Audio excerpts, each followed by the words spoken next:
past Sunday, we heard the following gospel reading from Matthew chapter 14. When Jesus heard that Herod had beheaded John the Baptist, he withdrew in a boat to a deserted place by himself. But when the crowds heard it, they followed him on foot from the towns. When he went ashore, Jesus saw a great crowd, and he had compassion for them and cured their sick. When it was evening, the disciples came to him and said, "This is a deserted place, and the hour is now late. Send the crowds away so that they may go into the villages and buy food for themselves." But Jesus said to them, "They need not go away. You give them something to eat." They replied, "We have nothing here but 5 loaves and 2 fish." And he said, "Bring them here to me." Then Jesus ordered the crowds to sit down on the grass. Taking the 5 loaves and the 2 fish, he looked up to heaven and blessed and broke the loaves and gave them to the disciples, and the disciples gave them to the crowds. And all ate and were filled. And they took up what was left over of the broken pieces, 12 baskets full. And those who ate were about 5,000 men, besides women and children. What a great story. I was kind of nervous when I knew this was going to be my first weekend, and I thought, I wonder what the gospel reading is. Quick, and I looked and I saw it. I thought, perfect. Because this gospel reading speaks to us about the very human experience of being overwhelmed by needs and realizing that we have an underwhelming amount of resources. Overwhelming need being met by underwhelming resources. You know, that's how I felt this week when I first came to the parish, when I had a tour of all the different locations and I met a lot of different people, and I saw and I heard about the histories of all the places. You know, normally when you go to a parish, you visit one place and you hear one set of stories of the history.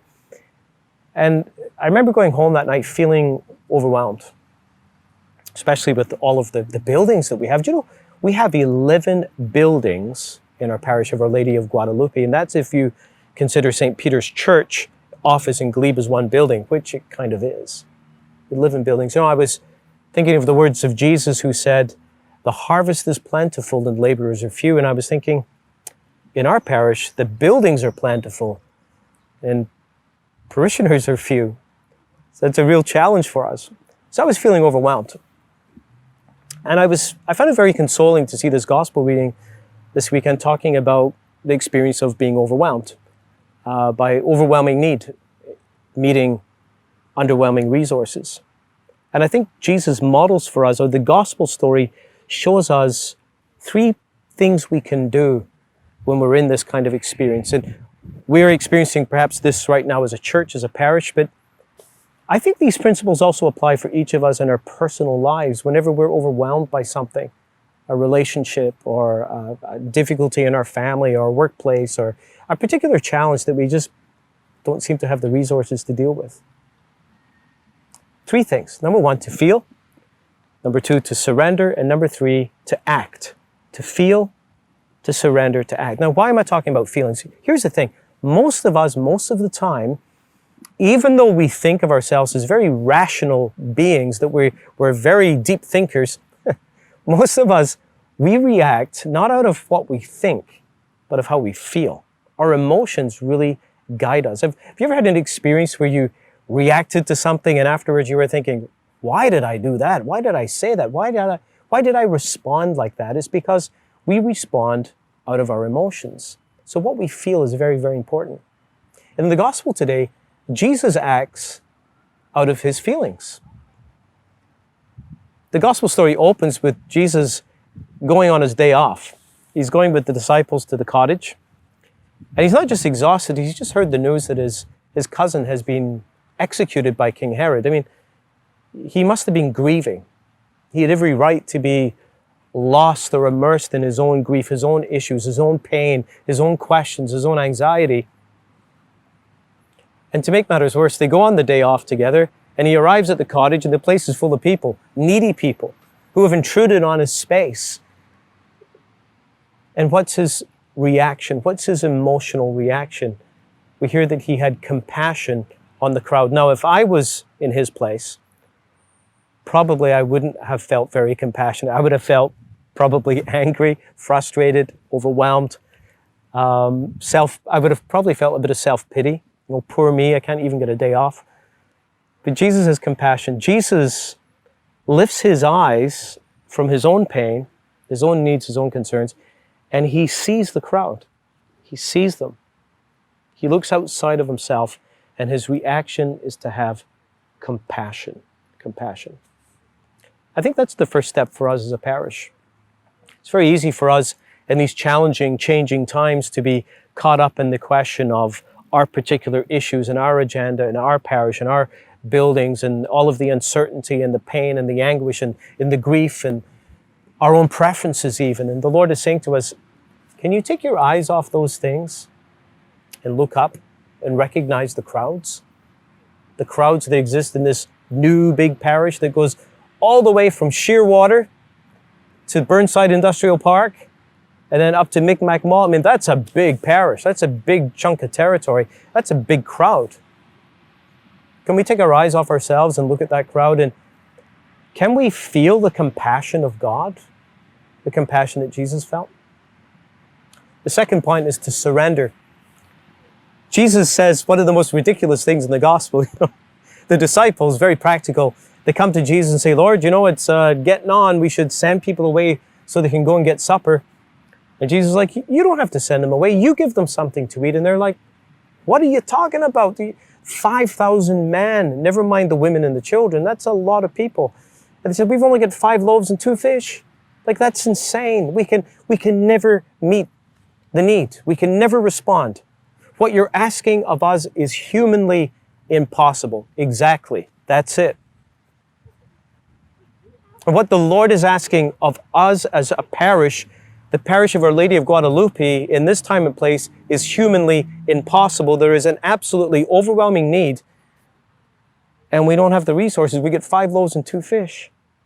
But what does Jesus say? Bring them to me. See, as long as we consider themselves to be our loaves and our fish,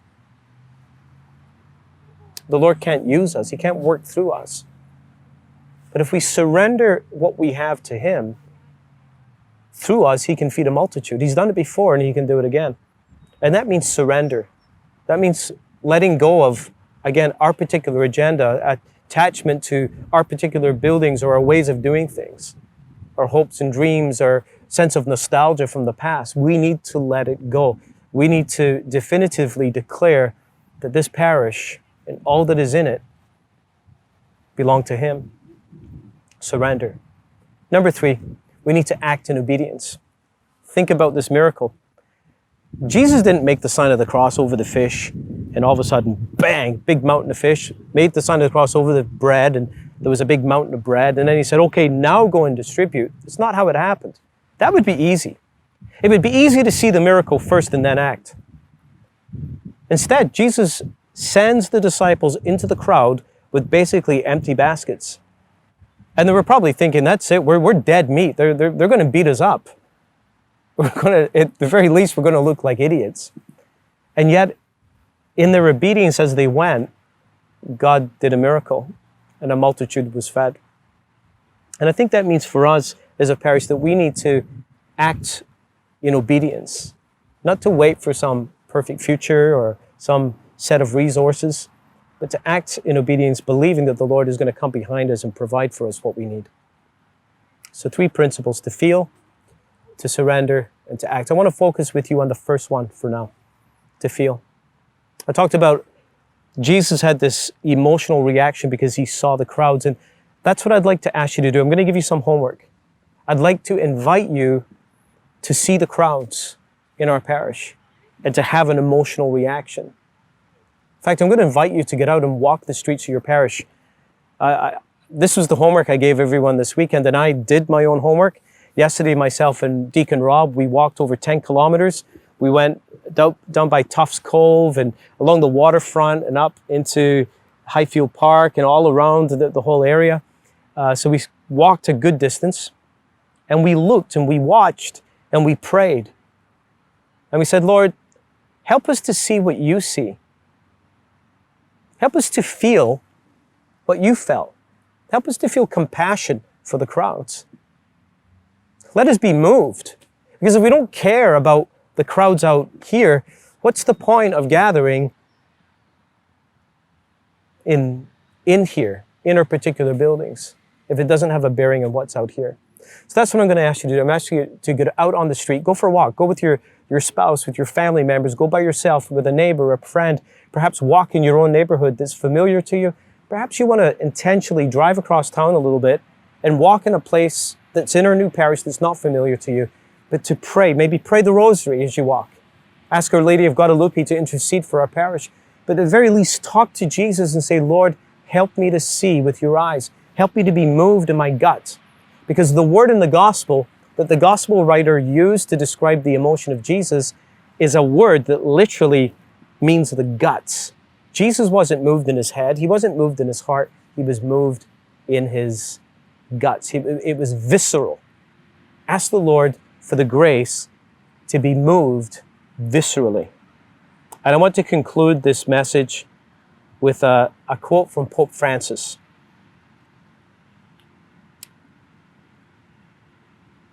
He says this: if something should rightly disturb us and trouble our consciences, it's the fact that so many of our brothers and sisters are living without the strength, light, and consolation born of friendship with Jesus Christ, without a community of faith to support them, without meaning and a goal in life.